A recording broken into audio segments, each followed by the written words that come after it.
you join us every single Friday. If you're new to us, thank you for coming. If you are a regular viewer, thank you for coming back. We are extremely happy to have Nicole Perry here with us from Momentum Stage. She has a very interesting background as an intimacy choreographer. We can't wait to learn more about that. Yeah, an intimacy choreographer.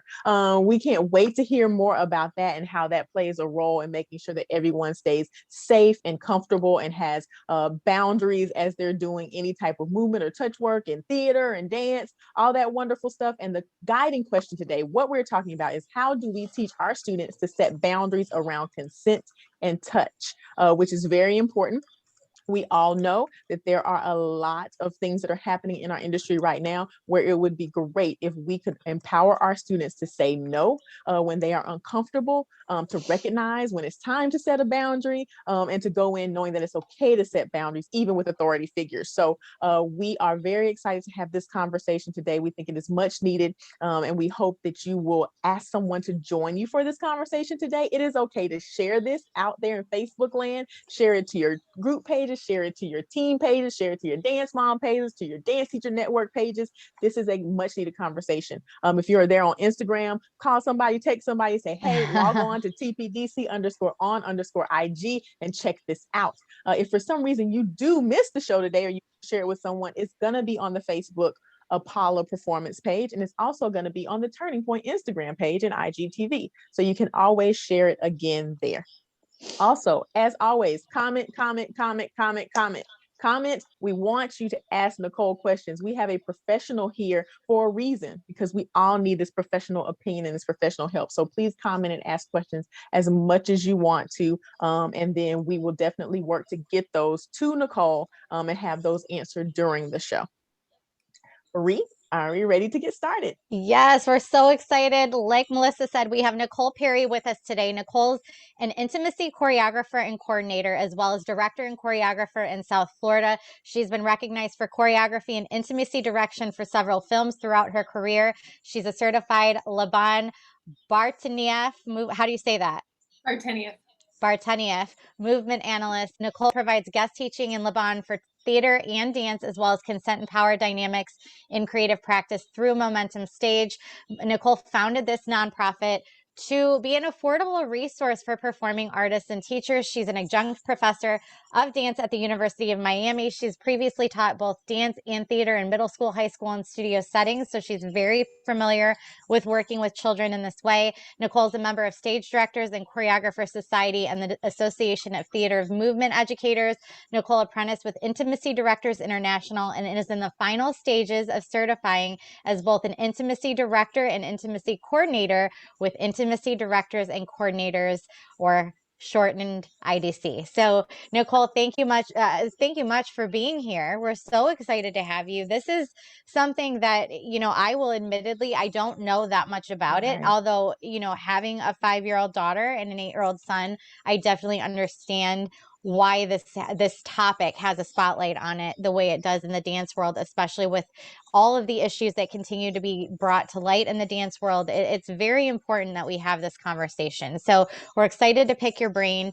When most of us think choreography, right, my mind at least, doesn't jump straight to intimacy direction and choreography, yet it's something that's so important, and it's because it's recognized. This is something that is consistently happening and provided on sets and productions, right, in the professional setting. So talk about why intimacy direction and coordination is such an important role in a production of any magnitude, and when having this resource available is most important.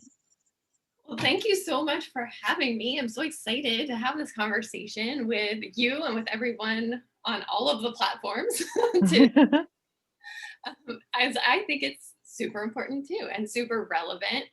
And intimacy direction is what we call it when it happens in live performance. Intimacy coordination is what we call it when it's on TV or film. And intimacy kind of covers both things. And I like to go by intimacy choreographer because it emphasizes my movement background. My training is in dance, and then I certified as a Laban Bartanieff movement analyst. I take my movement background very, very seriously. And I'm very excited to share with people about movement because that's what I do. So I came to the work because of my dance background and my movement background. I was actually working as a choreographer in a high school musical where there had to be a kiss. And this one student came to me and said, I'm concerned about this moment because I've never actually kissed anyone in real life and I do that. And I thought, like, gosh, we should make it easy for people to talk about these things. And also, like, why is it a prerequisite that you have to have done it in real life to be able to know how to do it? Because we don't do that with anything else. We're not, Yeah. you have a sword fight. I hope you've had a sword fight. We choreograph these things so that people Right. are. So I started like researching and looking, how do we do this on stage? And this was in like 2017. And so intimacy direction was just starting to really hit the national sort of consciousness at that point with IDI at the time and TIE. And so I started taking classes. I was like, I want to know how to do this. I want to know how to help people with this. I think that my movement background makes me skilled in doing this. And it's something that because I was teaching, I was also really passionate about protecting students and making sure that they felt confident to perform the things that they had to perform, but also that they weren't being asked to perform things that were inappropriate, which frankly we do a lot, particularly in theater. You know, without just being like, it's just a kiss, but your body doesn't know it's just a kiss because all of those same nerves and soft tissues are involved. So even though your head is maybe saying I'm acting, your actual biology is saying something different. Right. And that's confusing for grown-ups, let alone teenagers. Like, please. Yeah. So maybe we need to be having some better conversations about this and some better training around this, especially when we're working with students, because by the time they get to the professional world, actually it's too late. We've already taught them how to act in these settings. We've taught them how to act with the director, how to act with the choreographer, how to act with a scene partner or prodigative partner. We've taught them already what's expected of them and what's considered proper and professional. And so if we're waiting for them to end up in a professional setting to get this training, it's too late. Yeah. Thank I you. totally understand. Thank you so much. I've been waiting for this conversation because I have to admit that over the last few years as a professional adjudicator, I've seen some phrases and some partner work and some lifts that I could see being very uncomfortable for dancers, specifically young dancers. And I understand there has to be specific placement, you know, for safety and stability. But how do we navigate that possible discomfort as choreographers when we know we have to say, okay, you need to make sure that you have a hold here in order for this dancer to be safe? Yeah, and I think saying that is really a big part of it. So often we don't say things when we're like, and then this happens, and Right. then this. But just being able to say, this is the safest way to execute this lift. This is for safety, that your hand is on the inner thigh, that your hand is on the small of the back. That can alleviate a lot of questions of like, why are they touching me there? But then it also gives them a really great goal of, okay, the hand is here and only here because of safety. They're going to be a little more aware of like, it can't go higher than here. It can't go lower than here. Not just because it's inappropriate, but I could break someone. And that's something we ever want to do. And I think having conversations ahead of time with students about what their boundaries are, if you know that a student does not want to be touched on their inner thigh, then you're not going to spend your time choreographing that lift and trying to teach it and make it happen. You're going to find something else to do and use your time wisely. So if we have boundaries conversations from very early in the process, it can help alleviate some moments later of like, oh, why is this not working? Or is this never going to work? And then having to redo it, but also really honoring students and creating choreography that fits with not only what they're capable of, but what they feel confident in expressing on stage. We Mm-hmm. all know as an audience when somebody on stage is not feeling confident. Absolutely. Right. Yeah. We can see it, we can feel it, the tension ripples across, the face changes a little bit. And we don't like it as an audience either. We start to feel Right. uncomfortable and unsafe. I say this in regards to like stage crew too. Your stage crew has to see that thing however many shows you have, like 8 shows a week. They're watching that weird lift. Right. They start to feel uncomfortable. They're like, something is wrong and I don't know how to address it. If we Right. take the time to have boundaries conversations ahead of time and create movement that fits with everybody's boundaries, we make Is it important as an educator if you don't have an intimacy coordinator, or you're not, you're not well versed in the topic, right? Like, is it important as an educator to address the fact that this may be uncomfortable for you, and not negate that feeling, but almost like invite the conversation about it, just basically address it head on instead of pretending like it's not happening, right? I think so. Communication and transparency from the top, from the earliest moment. Yeah. Then they don't have to feel weird of like, oh, this feels weird to me. I guess something's wrong with me. Right. Mm-hmm. Right. Right. The teacher or Right. the choreographer has said, I know this might be uncomfortable. I know this might be unusual. Do you feel like it works for us to put a hand on your inner thigh so we can do this lift, or hand in the small of your back so we can do this lift? Or this partnering moment requires that we have an embrace. Does that choreography feel like something you want to pursue, or should we look at a different way to tell this story? Mm-hmm. What do you say to the parents and the students who would argue, and I'm sure we'll get into this in a little bit, but, I didn't feel like I could say anything or be honest because I don't want to lose this part, because I know that there is going to be some of that too. For sure. And that comes back to the power dynamics with teachers and students, guest choreographers and students, uh, even choreographers and dancers, artistic directors and dancers, right? There is that power dynamic that exists that makes us feel like we can't say no. Right. Yeah. The more often we have these conversations and invite the conversations, the more we start to trust that, oh, I could say no. I also find it when teachers are able to offer an alternative from the top. We have this moment where there's going to be touch between Mm-hmm. the two for whatever reason in this dance. We could do it as a wrist to wrist hold. We could do it as all the way up the forearms. We could have lots of options available. So Mm-hmm. then they feel like, oh, even if I don't want to do this thing, I still get to participate. I still get to do it. I'm not going to be excluded. I'm not out of the dance. There's ways to do it. And Okay. even if the choreographer, the teacher maybe doesn't have an alternative, to say, I'm thinking of this moment. It looks like this in my head. How does that feel for you? What ideas do you have of how we might convey this same story? That might not work with 5-year-olds, but it works great with Yeah. Yeah. Mm-hmm. Exactly.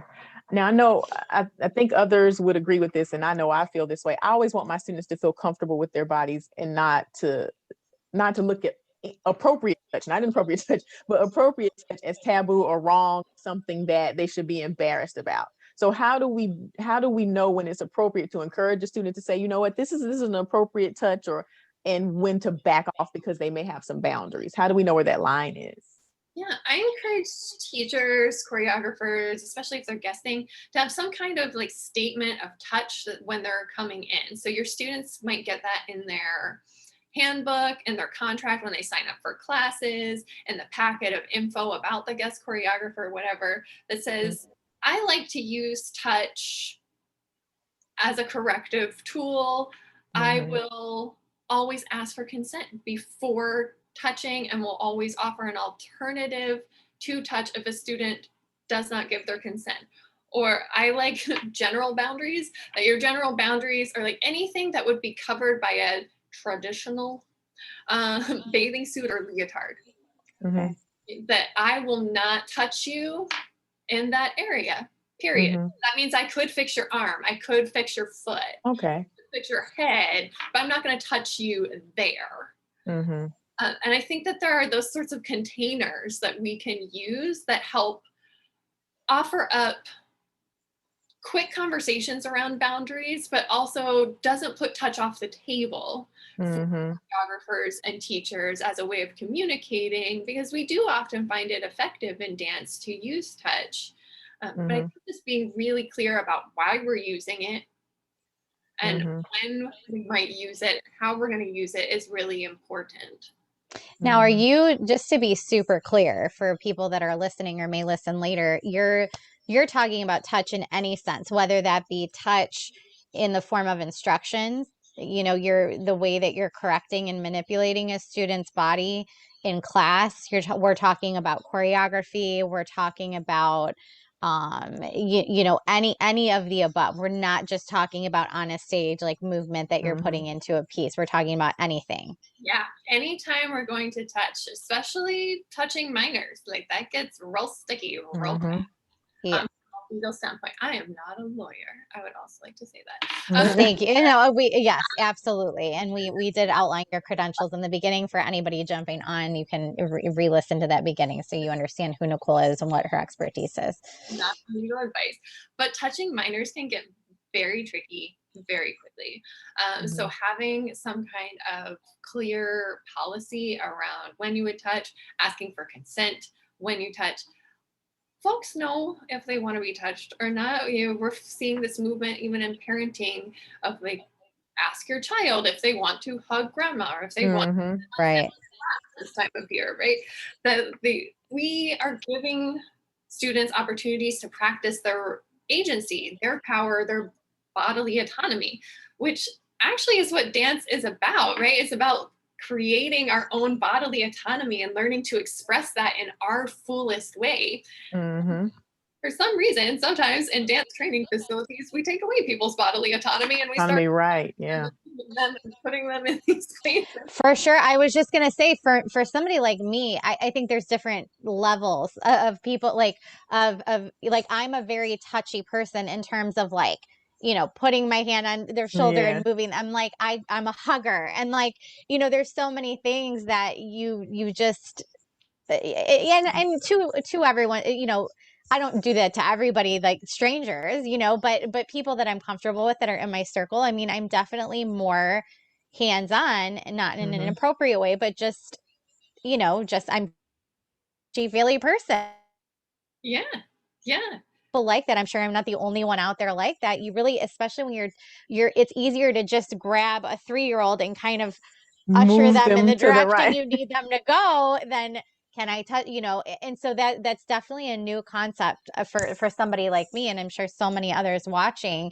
What is your advice for people like me who is very natural and organic to reach out and obviously, you're like, I don't mean, I'm not doing anything inappropriate. The intent is not inappropriate. The touch is not inappropriate, but you're essentially saying by doing that without permission, it is inappropriate, right? Yeah. Yeah. And I do think that there's a different line when we're talking about safety, right? If a 3-year-old is hanging off the bar, it might be appropriate to pick them up. Right. Remove them from the bar. Like that might be a thing. When we're talking about safety, that can be a different thing. We have to weigh that, like, are we going to have a conversation around boundaries right now, or do we just need to protect right to make sure this child is okay? Yeah. So I think especially with little people that I'm having I think Bree's having difficulty on Instagram. Yeah, I'm trying to get it reconnected. Sorry, everybody. Anyway, continue, Nicole. Sorry.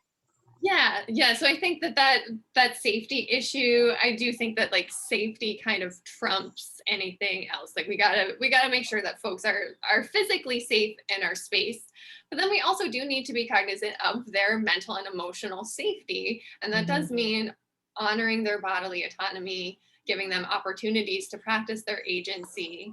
They're little people, stepping into that circle in creative movement class. Like we can hold hands with our partner today, or we can flat hands with our partner Okay. Or we can touch elbows with our partner today. That you can start to give some of those options that maybe still do the thing that you want them to do. You want them to be in the circle, in a small enough circle that you could keep track of them is the goal of Right. circle. The goal is not actually to have them hold hands with their partner. That's just a way that we do it that seems easy to us as the teacher to keep track of them. So what other ways could we use that actually gets to the goal of the thing that we're trying to do, which is get them in a circle to settle down? Right. Yep. That makes sense. Exactly. That makes sense. Thank you. That all is very helpful. If you're just joining, I'm Bree with Apala here with my co-host and friend Melissa McDaniel. We're chatting today with Nicole Perry, and we're talking about how we teach our students to set boundaries around consent and touch. With a lot of issues coming to light in the dance world, this is a really important conversation. Like Nicole said, we're encouraging body autonomy with our kids younger and younger, and giving them permission to say no and learning how to use their voice, so that we're not seeing some of these traumatic situations happen anymore in the dance world, and hopefully can see and mitigate that in some way, right? So great segue into this. The dance industry is being absolutely rocked by sexual abuse and misconduct accusations. And unfortunately, this is not new. This has been happening for years. And I don't know if that's better. I'm getting that I'm echoing. So I'm going to move away from the phone a little bit. Sorry. It's my day for technical issues. But anyway, a lot of these stories involve young dancers feeling intimidated and pressured by an authority figure or a leader of some sort in the dance world. So how important is it that we as educators, choreographers, directors, what have you, understand this concept of power dynamics if we want to see a powerful shift happen collectively? Yeah. Power dynamics is one of my favorite things to talk about. We only have like 25 more minutes, so there's not enough time for me to talk about them all the ways that I want to. But we do, as teachers, we hold all of these different kinds of power. Like we're seen as the expert in the room, which is a certain kind of power. We're sometimes seen as a legitimized power because this other organization has hired us, like guest teachers at a convention, right? Not only are they the expert teaching, they've been legitimized by this other organization that makes you think not only are they an expert, they're like an expert's expert if they're going, they're going to be here. And then there's reward and coercive power, and a reward might be getting a part. It might be grading, right? If we're looking at an academic setting, it might be a grade. It might be getting the part and getting a job. It might be getting to be in the dressing room with your friends. It might be getting the spot in the dressing room where all the lights work around the mirrors. Like all of those might be seen as rewards, and then the opposite is a penalty. And if your student or your dancer has any fear that you have that penalizing power, you have it. Even if you know in your heart of hearts that you would never use it, power, like beauty, is in the eye of the beholder. That's interesting. It doesn't matter if you think you have it or not. If they think you do, you do. You have it. You're operating under that assumption. But what do you do? So if that's perception, what do you do? Because I'll give an example. When, I was a director for many years, and it really, really made it important. Communication was really key between me and the parents, me and the students, me and the teachers, right? And I really worked hard to promote this open door policy. I was very structured in my rules and my organization, but and what was expected of people. But at the same time, like, I'm not an irrational person. Come in and sit down and talk to me. My door is always open. I want to work this out, right? So like in that situation, in my mind, I'm doing everything I can to make sure that this is an even playing field, and that's an open door policy. Yet I'm told on and off, right, that I'm afraid of you. Like I'm just I when they come in my office, they're like, crying. Well, I'm like not being mean. I'm doing all the right things. So how do you address that when it's perceived? That's the perception, but I'm doing everything I can over here to make sure that's not the case. Yeah, I think communication is a key part of that, being transparent with the communication, having that open door policy, but then also having alternatives. If you feel like you can't talk to me because I am scary for whatever reason, then here's this other person you can talk to. Maybe it's the office manager, maybe it's a senior teacher. If you're a guest choreographer, maybe it's the person who brought you in. Yeah. Like for me in the professorship, it's the program director. Here's an alternative of someone that knows enough about the situation and what's happening here, because I talk to them, you see them, they see what's happening. Here's someone else that's invested in this situation, but maybe you don't have the day-to-day interaction with, that has the same kind of fear of penalty or punishment from that. Yeah, that makes sense. That makes sense. So how do we communicate in a way? What's your advice? Because I really do believe this starts at the studio level. It's so important, because if we can teach them this when they're young, and we can set these type of boundaries and expectations in our studio culture, then wherever they go from that point on, they will continue that, right? So how do we communicate with them in a way that lets them know it's okay to set boundaries with us, and they're not going to be punished, for, as well as with other people, like Melissa said, people that may come into the studio master classes, leaders that you bring in for seminars, setting boundaries with those people as well, because sometimes there's this fear of like, I'm going to be punished or I'm going to be ostracized if I use my voice, if I advocate for myself. So how can we encourage them and really show them that we mean it? I think communication, saying it over and over, and then following through. When someone says no, what do you do? Do you have an alternative ready to go so they can continue to participate? Or are you totally thrown for a loop and everything grinds to a halt because you haven't actually prepared for anyone to say no to you? No, right. Yeah. Well, and because there is the way the culture of dance is set up is that it's very much a hierarchy, right? Like it's this person's at the top and everybody else, that's the way dance has been set up. And I think it's just been accepted to this point, right? But at the end of the day, like it's sending mixed signals. So it's just interesting to hear your take on it. I appreciate it. Yeah, the tradition of dance education is incredibly stratified. It's super hierarchical, not just in like teacher, student, or choreographer, dancers, but even within like the ranks of the company. Yeah. Company, like there's that stratification that's also a power dynamic. So just because we're looking at like dancer to dancer or student to student doesn't mean that there's no power dynamic involved either, because rank and age and experience with that company could all count as a power dynamic. So power dynamics are incredibly real in every facet of dance training and dance performance. And I think we need to be really transparent about that. Like these are the power dynamics that exist. When I teach, they sometimes call it syllabus day, right? When you go over your syllabus on the first day of class, I call it radical transparency day. And I talk about my positionality. I am a white woman teaching a somatics-based form, and somatics have been packaged, marketed, and certified by folks who look like me, but they come from African, Asian, and Indigenous traditions.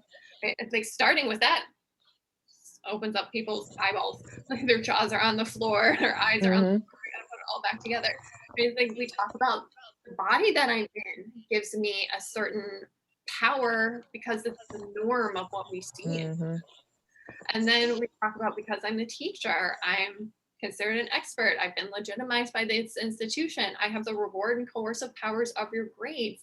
Some of you might want letters of reference for a job or a grad school opportunity. And then I have that referent power. And referent power is fun because not only is it in the system that we're in together, it's outside that system too. You think so much of me inside this system, you think I have weight out here. Wow. Okay. Oh, wow. Okay. So it gets so sticky, especially as teachers, that we are holding all of this power, but to be really transparent about it and say, I know that these things go through your head every time I ask you a question, every time I ask you to participate, that these things are present for you. And that's real. Here's what we're going to do in our space to mitigate those things. I'm going to ask for consent before we touch. You're going to have a lot of opportunities in class to improvise your own movements and add them into the phrase or suggest changes. You are going to, we do co-grading in my classes. I grade the students and they grade themselves. We use the same rubric. They're always harder than themselves than I am. Then I get to be the nice teacher. That's great. Right. They're always so hard on themselves. So these are the ways that I've come up with to address those things. And we go over that from day one. These are the things that I know are true for you right now.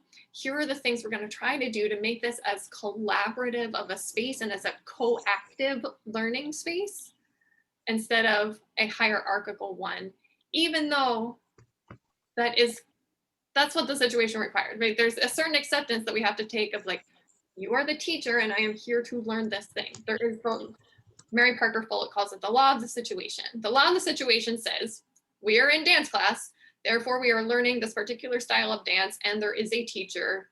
And so there are those expectations. Mm-hmm. I think when we say, okay, we've agreed to like these rules, but just because we've agreed to these rules doesn't mean because I am the teacher, you have to do everything that I say, exactly how I say it, that you're going to have opportunities to say no to touch or say no to a choreography that feels unsafe for you. Mm-hmm.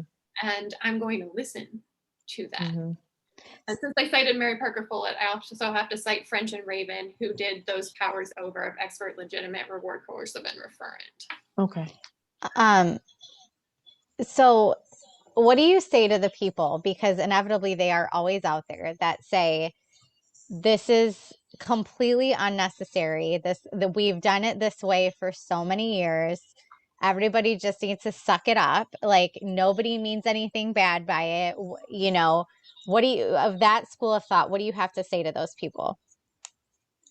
I think I go back to what we talked about earlier, that if the goal of dance is teaching students how to best use their body, why aren't we giving them the opportunities to actually do that? Okay. We're not in that body. We don't know. And as we look at statistics around sexual trauma, we're up to almost 1 in 3 women and 1 in 6 men by the time they are 16. Take a look at your dance class that way. Like that's a huge number of folks that we interact with.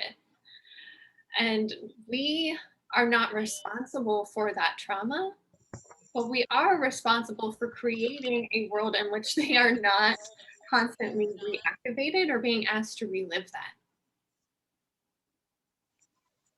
Yeah. Yeah. Yeah. Thank you. Working on sound over here because Bree has an echo, so we're trying to make sure that people can hear Bree. Thank you. Yeah, I don't know what's going on. My volume's all the way down and everything. Not sure. So Nicole, can you give us, you've already given us some that I think have been extremely helpful, but just a couple of examples of how a student should or could communicate their personal touch boundaries when they're in a situation that makes them uncomfortable. And we've talked a lot, I think, about like the studio dynamic, the teacher dynamic. Maybe we can focus these on like a convention space. Yeah, like specifically on a convention space, if a studio is there with the teacher, and that's a whole lot of power dynamic in front of everybody in this place. And a lot of time this person has celebrity notoriety. What's an example of how a student might communicate in that setting? Earlier is better. So if you have the opportunity to talk to the assistant or the teacher ahead of time to be like, hi, I want you to know that I'm super excited to have this class and to get feedback from you. Mm-hmm. However, I have a boundary around being touched on my neck, being touched on the small of my back, whatever. Being able to communicate that really early. And then if they come over and you haven't been able to do that, they come over and hopefully they ask, but they might not ask. So if they go to the start to touch you, if you see the touch coming, you can say, I really want this correction. Could you offer it in a way that doesn't touch me? Mm. Okay. Okay. So You first probably, acknowledging that it's wanted. yeah, you probably really do want that correction. And they should have another way of being able to give that verbally with some demonstration, Mm-hmm. showing you on their own body what's happening that they would like to fix. I also hate that word. I don't think we should use that with students either. Mm-hmm. Perfectly fine. Nothing needs to be fixed. They just need to learn some more. Mm-hmm. So yeah, I think acknowledging that you want the correction and then just Mm-hmm. asking for something different. Mm-hmm. Touch is already happening. You can simply say, I appreciate you wanting to correct me, to offer me feedback, whatever. Next time, can you do this without touch? Mm-hmm. Okay. Okay. What do you suggest when you're in a situation where there's a guest choreographer in, or you're working in a company and there is this part that you want? You want to be in this, you finally made it off stage, you finally broke the wing, you're here, it's your time, and they're like, so there's this lift. Like, I just made it here. So, is that a conversation that you think you have offline afterwards? If you haven't had the opportunity to do it proactively and say that to this person, how does that go? Yeah. So, to the guest choreographers or any choreographers, if you know that you are going to have some like sensitive content in your dance, and we might be talking about like mental kinds of concepts, but also like if you know that you're going to require partnering, if you know that you're going to require lifting, to put those things in your audition notices so that you get folks in the room who are at least interested in having this conversation that you've talked about, Melissa. They at least are like, I want to be here and maybe we can talk about it, see if I want to go further. But you're not going to get the people that are like, no, I don't want to be lifted. They're not going to show up because you've already put that in your audition notice. So I think prepping your audition notice in a way that helps you as the choreographer, like get the people that you want in the room is helpful. It saves everybody a lot of time. A lot of time, yeah.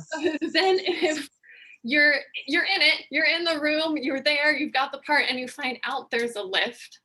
I think that is a conversation that happens again earlier rather than later. Like as soon as you know that's happening, I really want to do this. What are other ways that we can tell this story? It's not always about, it's about conveying a story or an emotion. So what other ways do you have, choreographer whose actual job is to be creative? What other creative thoughts do you have on how to do this? Like, when I come up with plan Bs for things, they are always better than my. They are always. I have to agree with that. Because that is, I would too. Yeah, it's easy, right? It's at the top of your head. Plan B is where you actually had to get creative. You had to think a little deeper. You had to dive a little in there and be like, what do I have? And that's where stuff starts to get really juicy and interesting is when when somebody actually says no, like give me the no's, give me the boundaries, because that's going to make me more creative as a choreographer. But yeah, I think as a dancer, just saying, this really isn't going to work for me. And you don't have to explain it. You owe no people explanations of your boundaries. It doesn't matter. It is medical, emotional, whatever. It may be useful information for them if you feel confident in sharing, if it's going to be a chronic injury kind of thing. But you owe no one. So what happens if we had this question on Instagram, but what happens if you have expressed your boundaries multiple times and that choreographer, that leader, that person is clearly dismissing or ignoring those and just disregarding it? Remove yourself from the situation. One, document it. Hopefully you have documented it from the first instance, even if that documentation is just like an email to yourself. In a convention setting, it might be an email to your teacher. In a dance company setting, it might be an email to the stage manager. A part of the stage manager's job is to make sure the show is going the same way every night. And if somebody's not doing the choreography, like that's a problem. They should probably know about that. So if you're documenting it all along, that's really helpful. An email is great because you've got the timestamp and it's a little more official than a text message. Right. So being able to document it, like from the first moment that it happens or as early as you can in the process, like I told so-and-so this on this date and this happened. But remove yourself from the situation because this is obviously the person that is not interested in your bodily autonomy, agency, or power. They are interested in their own desires. And you are going to be spending so much time protecting your own bodily autonomy, agency, and power that you're not going to learn anything in that space anyway. Your head is going to be so busy with that. Your muscles are going to be so tense. You're not going to learn anything in that space anyway. It's okay to leave. What I have so many questions that are just firing. Two more, and then we're going to go to homework. But if you have little ones, so obviously under the age of 18, they're minors. But if you have really little kids who really haven't mastered communication yet in certain ways, should you be asking permission from their parents, or is that kind of negating the whole need to promote autonomy? I think a conversation with parents can be helpful of like, I use touch in this class. I use it to correct. I use it to peel them off of the bars or to get them to stop licking the mirrors or all those things that like 3-year-olds do. Letting parents know that happens is really helpful. And that might be, again, your class contract, your student handbook. It might be on a first day of class, like meet and greet, open house kind of thing. It could be different for everybody how they want to do it. But then again, still checking in with students. Like, would you like to hold hands in a circle today? Or touch elbows in a circle today? Or just stand with your hands tight at your sides? So both the parents and giving options to the kids. Right. Yep. Exactly. Okay. That makes sense. So last thing is, do you feel like the dance education industry as it stands now is taking the concept of consent and power dynamics seriously enough? Have you seen improvements, or do we have a long way to go? I chuckled. No, I don't think we're taking it seriously enough. Yeah. I don't.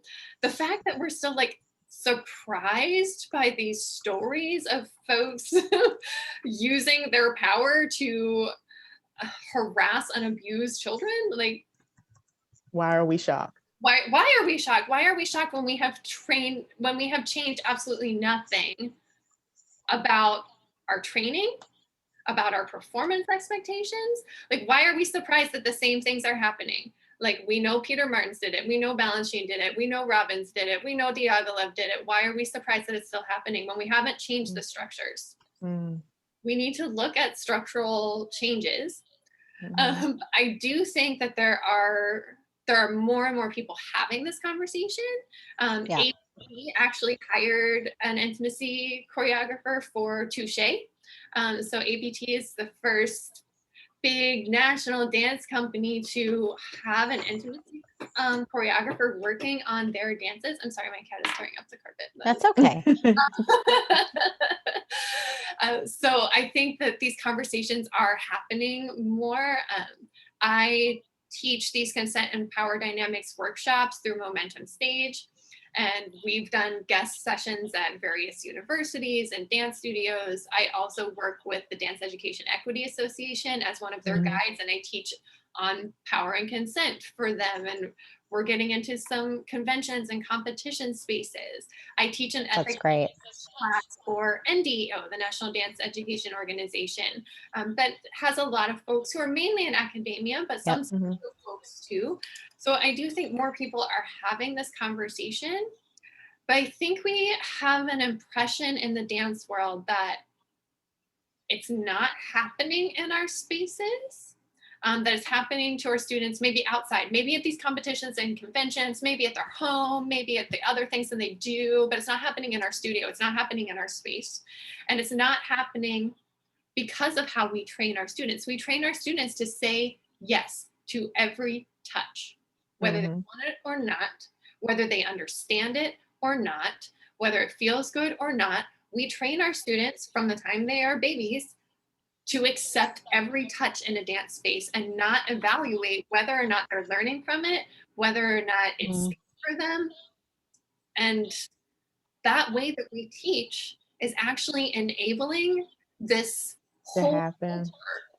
that is Wow. that editors are able to feed on. It makes so much sense. It's so, the way you laid it out so simply, it makes so much sense. And I thank you so much. Yeah. I mean, I also want to lift up one of the things we were talking about was, you know, not wanting to lose the part and not wanting to fall out of favor with your director or with your teacher. And I also think that part of it is to make it okay to fall out of favor with your teacher and make it okay to lose the part. Like, I think that that is because, like you said, nothing has changed. The structures have not changed. This is going to be this is a big turning wheel, not a little fast turning wheel. It is a really big turning wheel. And until then, I think we have to stop placing so much value on getting the part and being the teacher's favorite and always being the go-to, so that you don't sacrifice yourself. Because I mean, this is totally my opinion, but I think that that is a lot of the catalyst with what's happening in the convention space. You want to be the assistant, you want to be the one that gets called out to the front, you want to be so you're not going to say anything as a child because that perceived celebrity or that perceived connection to that teacher is, it's not more important, but you're willing to sacrifice your boundaries and move your But boundaries. nobody wants to step up and be that super person, because at the end of the day, the reality of that we're dealing with, and then part of the problem is that if you turn down that part, there's going to be 20 more people behind you that are willing to step up and take it for much less and make that sacrifice to get that part, right? So it's like, how do you ask somebody to take that leap and take it virtually alone? And I think that's the problem, is that everybody's waiting for us to collectively hold hands and step into it together, and it's just nothing ever changes that way, unfortunately. It always takes a few brave souls to take that first step, and then things follow. Really letting our students know that it's okay to have boundaries. It's okay to say no.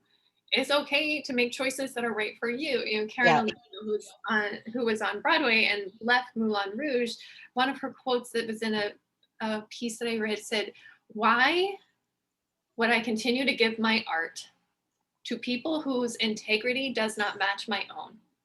And it blew me away. I was like, yes, yes. Why are we prizing this art making above our own bodily, emotional, mental integrity, or this opportunity at art making? We've got to let our students know that their integrity is more important than a part. Right. Yeah, absolutely. We have a comment on Instagram from Intimacy Coordinating that this was a huge problem. Is that somebody you know? And I was like, hi. That was a huge problem when they were a dancer as a kid, and you know, it's continuing to be a huge problem. We have to do something. We have to start making some significant changes. So Nicole, we like to give homework here at Beyond the Steps. So we give all of our viewers one action that you want them to take between now and next week to make progress in this area. I think it's examining your space. Are you a teacher in a studio, an academia, at a convention? Do you run a company? And how consent-based is your space? How many times are you giving folks the opportunity to tell you no? Or to tell each other no? And how do they know that their no, that's confusing. How are they going to understand that their answer of no is going to be accepted? And not just accepted, but celebrated. Like I was saying before, like that no makes me more creative. I get excited when folks tell me no. We should be celebrating our students saying no, right? That's part of the integrity above the art, right? Yes, you made the choice that was right for you. I'm super excited for you. Let's try it this way. Yeah, absolutely. So it's audit your space. Examination. Audit your space. Take a good look at it to determine how open it is. to the nose. Yeah. Awesome.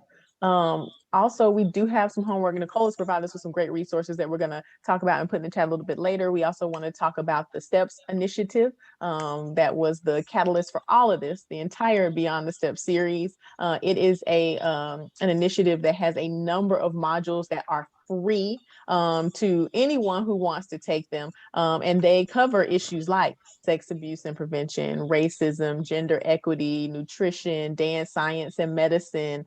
There's some psychology in the dance medicine portion as well, integrative dance. All of those things are covered in the STEPS initiative. So please go to Apollo Performance. Bree is going to drop that into the chat and take advantage of those. Like I said, they are free.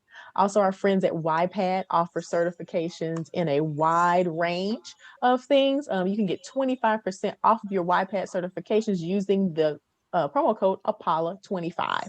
So please visit YPAD and see what certifications they are also offering. Nicole has given us some absolutely amazing resources. The Power Dynamics and Consent workshops she does, she mentioned, and you can go to Momentum Stage and see. Do you offer those regularly, Nicole, like on or just? We offer them pretty regularly, and by regularly, I mean like twice a year as weekend workshops through Momentum Stage, but we also do them as guest artist sessions. So if you want us for your studio, your college student apartment, we can arrange those things. And then right now we're running our Ethics of Touch class. It's only got 1 week left, but that class is coming back with NDEO in the summer. So it's not going to be with NDEO. And then we also offer a holistic pedagogy class that is consent, power, trauma-informed practices. Okay. And we are also offering, this is secret spill, we're doing a trauma-informed creative practices workshop with Molly Shank of the Gray Box Collective in February. And we have not even announced that yet. So y'all are the first. Ooh, yay! We love exclusivity. Let them know. Thank you. You see, there's benefits to watching, everyone. Will they be able to get more information about that on your website? So that is all going to drop on Monday. So write yourself a note or hop over to our website between now and Monday so you're on our newsletter list. So you will get all the details on Monday because we're super, super excited. I took this course with Molly and it was so, so fantastic. So I'm really excited to bring her in to do trauma-informed creative practices with us. And that website is momentumstage.org, momentumstage.org. So go back on Monday and find that. We have 3 articles. Nicole's a writer. I mean, y'all can imagine all the stuff she's done in her bio, and she's also a writer. She's been published. We've got 3 articles that Nicole wrote for Dance Guys on consent and power dynamics in the dance space. Those links are there in Facebook as well. And then Nicole has offered us not only this spill the tea on this wonderful event that she has coming up on Monday that no one even knows about yet, but has offered us a discount code on 2 amazing resources, the boundaries tip sheet and is it a boundary or is it a comfort zone graphic? We talked a little bit about that earlier in the show. And you can go to momentumstage.org and get those with a discount code of BTS25. That's all caps 25, and get 25% off those graphics and those resources. So please run over there now, visit, use that discount code and take advantage of that, because that's going to be your helpful starting point to start making these changes. Yeah, I think those graphics are useful conversation starters for students, and you can take a look at those and be like, how would I bring this up to students? And I think that they're really helpful for that. Nicole is very, very active on social media. She has a lot of ways you can reach her. Her personal Insta is, I love it, Dance and Drama. Yes, Dance in Drama or Dance and Drama, but there's Dance and Drama all the time. So Dance and Drama, Momentum Stage's Instagram is Momentum Stage FL, like Florida. Intimacy Choreographer Instagram is Intimacy Choreo FL, and then Momentum Stage is on Facebook as Momentum Stage. So please reach out to her. Do you have an email real quick, Nicole? Yeah, their email is info@momentumstage.org. And wonderful. We are a very small nonprofit of me and a board of 3. So we will we will definitely see your email. Awesome.